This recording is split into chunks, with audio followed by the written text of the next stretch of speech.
Hi guys, it's Ruthie, your Mystery Guest 1948, and welcome to my 3-year post-op SADI-S or Loop DS video. Hooray! Hi guys! So I am laying down on my couch right now because I am 3 weeks post-op from my leg lift. I had my thighs and saddlebags lipoed and lifted, and I am not allowed to sit for another week.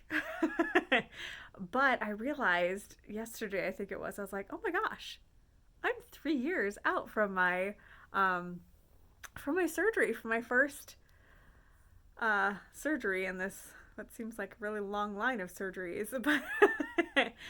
But hey, yay, happy 3 years to me, woohoo! And yeah, so I just wanted to come on and acknowledge that. I'm sorry this is not something polished or practiced. I don't even have any notes. But yeah.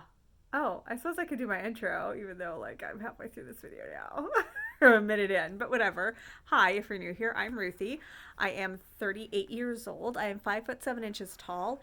And on December 11th of 2017, I had the Loop DS or SADI-S bariatric procedure with Dr. Curtis Peary at Sanford Health. My highest weight of all time was 375 pounds, and that was in July of 2016. On the day of surgery, I was 319.4 pounds. And I don't remember what my last weigh-in was, and I haven't weighed myself for a while. So I have been ranging between 185 and 195 for a while now. So let's just say we're somewhere in that range. I'm honestly not too worried about it at this time. My original ultimate goal was 150 pounds, but I have modified that to be more like 175 because I don't know if I could lose another 30 pounds, 30 to 40 pounds, and but I would like to get to that 175 mark and be like, yes, I've officially lost 200 pounds. But we'll see. Yeah, I've been looking a lot at just thinking a lot about body positivity and trying to couple that with the understanding of wanting to be healthy and understanding if there are times that I may need to be a little more restrictive with what I eat, not in a necessarily a negative way, but in a way that is will cause my body to be in a more healthy zone. But at the same time, not wanting to have a relationship with food that seems punitive or I don't know. And accepting my body as it is, even though like I've had now multiple surgeries to alter it. So how do I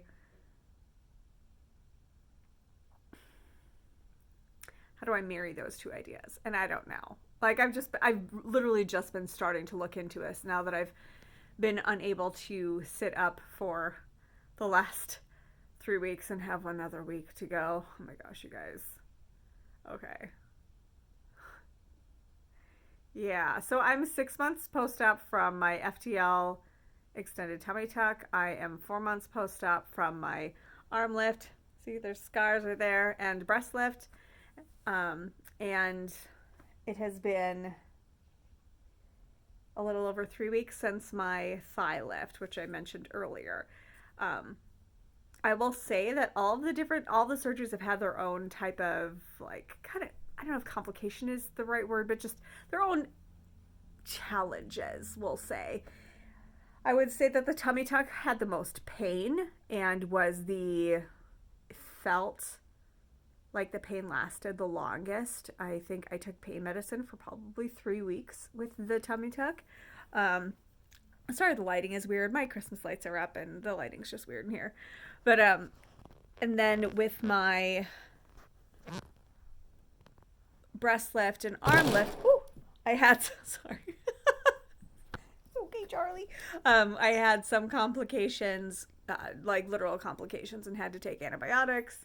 And the stitches didn't want to dissolve, and it just took a long time to heal. And now the frustration with my thigh lift is just because of the way he did it.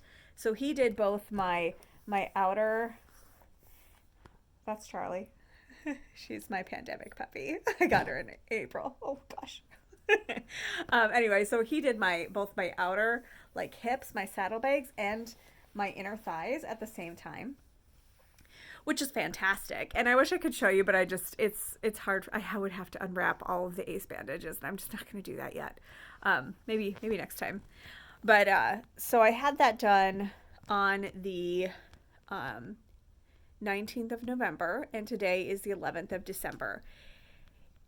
Basically, he told me that because there would be so much tension between this and this, that I would need to not sit up, except to use the toilet for at least 3 weeks. And unfortunately, this part of my thigh, my right thigh, has a little bit of wound separation, and because it's so delicate and so such a high tension area, I'm going to need to stay on bed rest for an extra week just to make sure that that fully heals and is okay. So that kind of sucks because I don't like staying still, and not being able to sit is a pain in the butt, man. Like literally my tailbone hurts because I have to be like at this angle, and then I have this lap desk that I usually that I put my laptop on so I can work on that, and I've been working like that for the past 3 weeks, and it's driving me crazy. Not being able to go up and down stairs, not being able to lift anything. It's just a very intense recovery. I guess I didn't realize how intense it would be when I first went in for the surgery. Like, he didn't tell me that I wouldn't be able to sit until the day of surgery. So I had only taken off like a week from work, and now I'm like, sorry guys, I can't come into the office for like a month. But because of COVID, we're still working from home, and so it actually in the end worked out. Again, all of my procedures that I've had this year, which again, FDL, breast lift and arm lift, and now thigh and saddlebags, lipo and lift, have all been covered by insurance, which blows my mind. I have not heard of that before, and I feel so grateful that I've been able to have them all done in 1 year, and in 3 stages, and all covered by my insurance. I have Sanford Health for insurance, which is a hospital that's in my area here in Sioux Falls, South Dakota. So yeah, literally all I did was ask. I'm like, and had a surgeon in my network who's familiar with working with insurance. He submitted the request, and they approved it. It was authorized, and yay rah! I feel very privileged. So yeah, gosh, I'm sorry, I'm very rambly right now. I'll come back on here at a different time, and when I don't have to hold my phone like this, to talk more in detail about what the process was, and after I'm all healed up and what all happened. But honestly, it was much like the other surgeries I've had. There was the wound vac for a week, and then a little over a week, and then I still have been wrapping my legs. So these are compression leggings, but my thighs are wrapped tightly in ACE wrap underneath them as well. My hips have healed up amazingly well.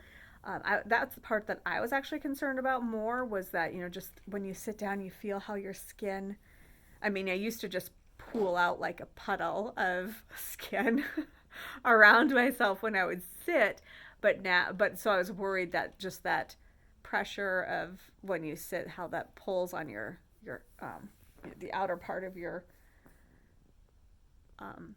hips, how that might cause tension on those incisions and cause them to come apart. But the outer ones have done fantastic. It's just the right inner thigh. There's just a tiny little spot on my left inner thigh that has been a problem. So really not too bad so far.